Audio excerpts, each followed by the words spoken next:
All right, I'll go ahead and get started, but feel free to come and go as you need to so you can take advantage of the break and come back refreshed for the second part of our presentations today. So my name is Esbjörn-Hargens, and I'm the Director of Research and Development with the Plenae team. Marcelo introduced me and said a few things. So I want to share with you today some of the activities we've been doing behind the scenes to give you a sense of what's to come with the Plenae platform. I want to start with sharing a story that I think illustrates some of the core aspirations we have for the Plenae platform. So I've been working with the Plenae team for most of the last year, and I was sharing with my wife some of the research that I've come across in doing this and looking at the 6 pillars and the leading research in those areas around longevity. And so I asked her, how long do you imagine yourself living? And she said, well, I usually think I'd like to live to be 90 years old. And I said, yeah, I used to also think living to 90 would be, a real blessing. But now that I'm looking at all this research, I'm realizing that there's an opportunity to live to at least 120. And so my mental model has shifted to now I consider myself being someone who can live to 120. And so we had this really interesting conversation about this, and then we began talking about our daughters who are here, Tatiana and Athena. And I told her that more and more research is pointing out that our children, Tatiana and Athena, likely can live to 130 to 150 years old. And so we've been in this ongoing conversation as a family where our mental model has shifted from thinking we were going to live to be 90, and our children, if they were lucky, maybe to 100, to ourselves living to 120, and our daughters living to possibly up to 150. And as you can imagine, given the research that Ellen shared and Leonard shared, that this kind of shift in our mindset impacts the rest of our life. So I've actually noticed that I've started eating differently, I've started relating to my exercise differently and to my health. And so I have to thank Abilio, because Abilio and the Plenae platform has already given me 30 more years of life, just as a result of exposing me to the research that's out there and seeing the amazing insights and results that people are having looking at longevity in the different pillars of the Plenae platform.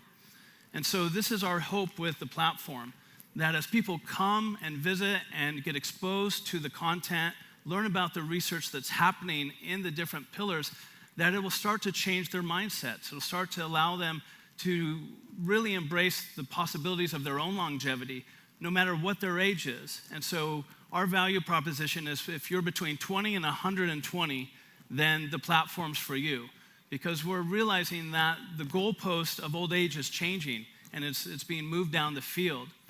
And so with this in mind, I want to share with you some of the things that we're doing to support people in changing that mindset. So I want to begin with some fun facts, or to hear Ellen put it, would maybe be fun propositions or provocative propositions. And the first is that supercentenarians are rarely older than 115. So this highlights that there's kind of a biological ceiling right now with the human body, that the oldest people on the planet generally don't live much longer than 110, 115. That seems to be the range. But the research is showing us that this is changing, that we can expect people born today to be able to live to 130 or beyond. And there are some people who are estimating that in the next, 200 to 500 years, that's going to increase even more. There are, in fact, some animals that don't age, such as the immortal jellyfish, which basically regenerates itself back to an earlier stage of development and then grows again, robins and hydras.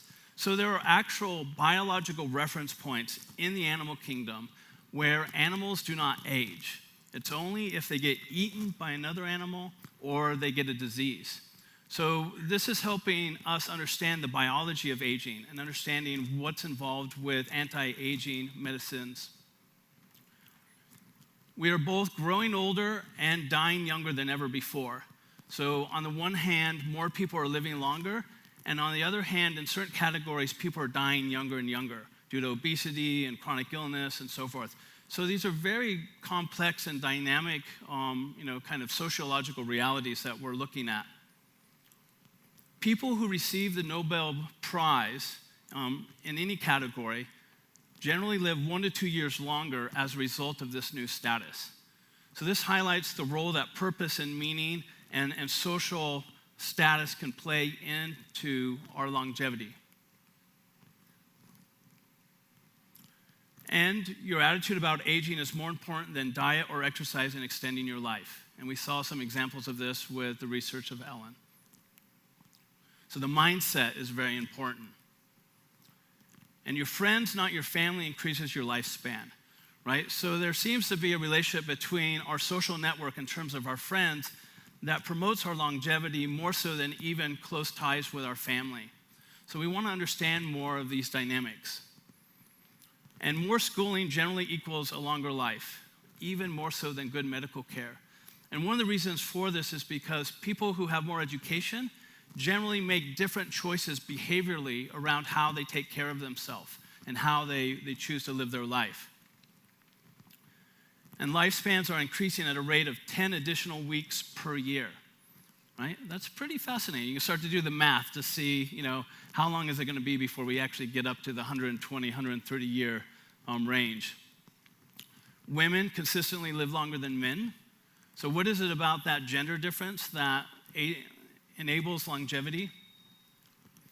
And in the next 30 years, the population of 65 and older is going to double on the planet, right?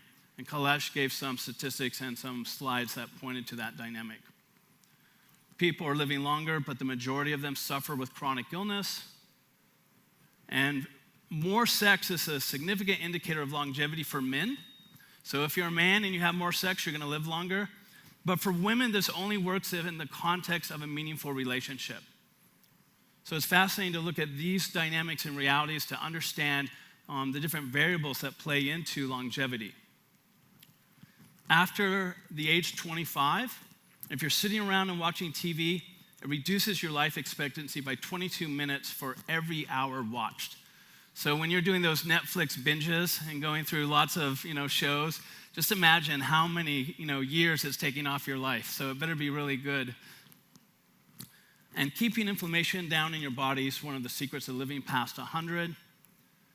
And people who go to church frequently live longer. And so what is it about being in a social setting where you're connecting to something bigger than yourself, you're surrounded by friends and family, and you're doing that on a regular basis? So these are just a few interesting facts or provocative probabilities that highlight that the science and the art of longevity is complex.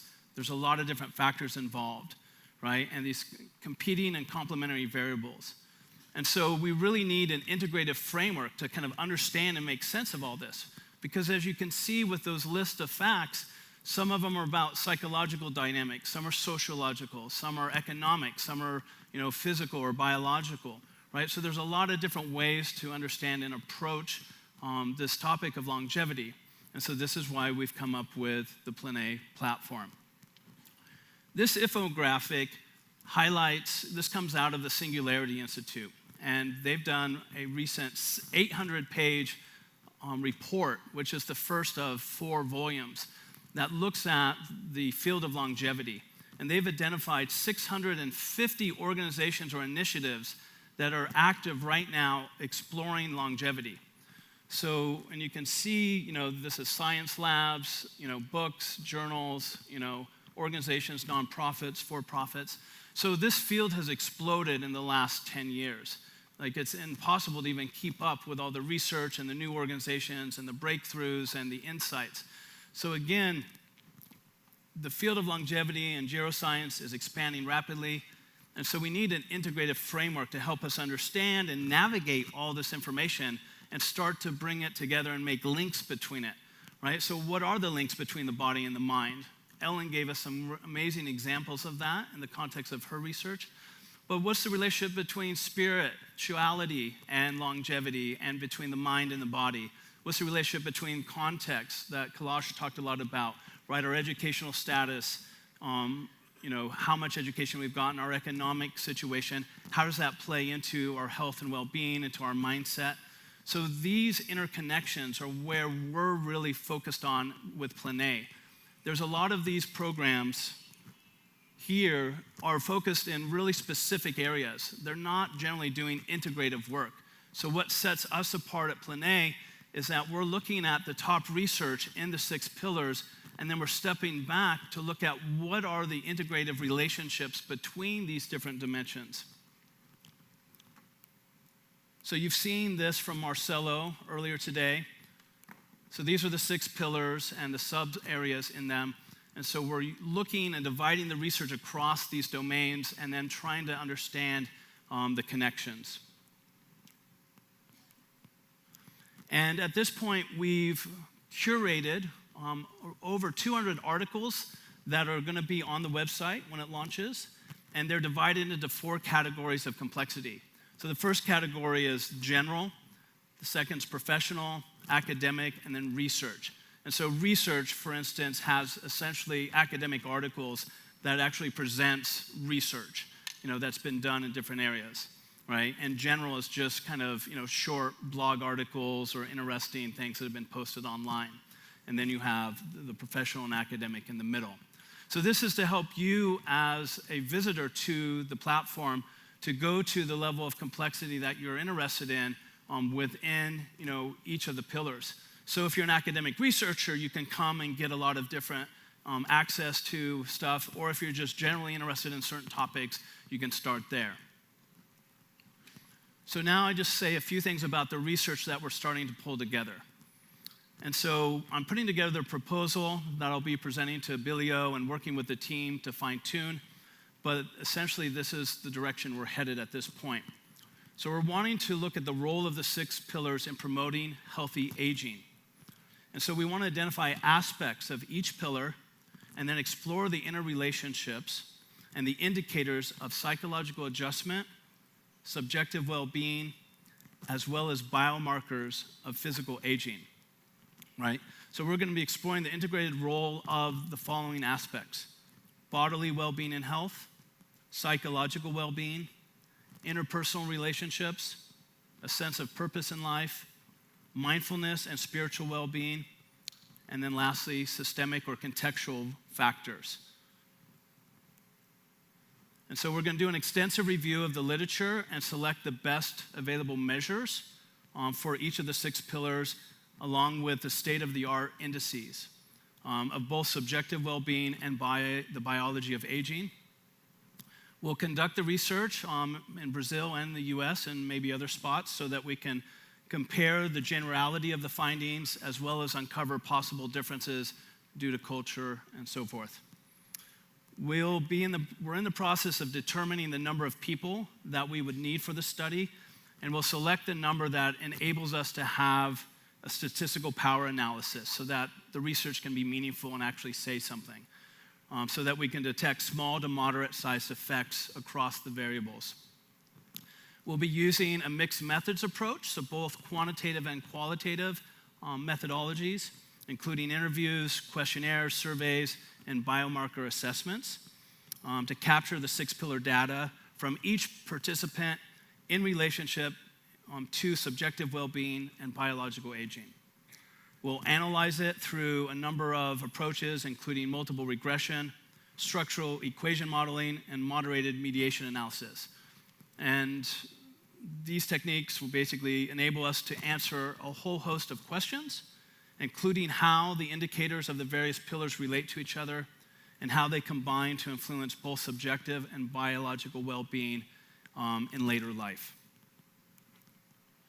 So the findings from this will be a first step in a more extensive research program, hopefully, either conducted by ourselves at Plenae or inspiring other researchers and partnership organizations and institutions to carry on with either replicating the findings or taking the research into new directions. And it will help us identify interventions that can promote more successful adaptations to aging and engage in the habit changing that Marcelo talked about. We're really looking for what are the simple habits, and by changing those habits, we'll have a important impact on our longevity. And so we want to find evidence regarding the relationship between the 6 pillars and explore the ways these pillars interact with each other. We'll be conducting the research over a 1 to 2 year period, and the core research team's in the process of kind of finalizing the design, the budget, and the administration of this research. So there's a number of emerging partners with Plenae. These are a few of them. Some of these are represented by our speakers or other people here in the audience. And the invitation to all of you is to come speak with me if you're involved with research or have an institution or an organization or a project that you think might be a generative partnership for us to explore. So that's it. So thank you very much. I will be available for Q&A at the second break in the afternoon upstairs. So if you want to connect with me, just grab me when I'm out and about, or there's a formal opportunity later in the day. So thank you very much. Have a great one.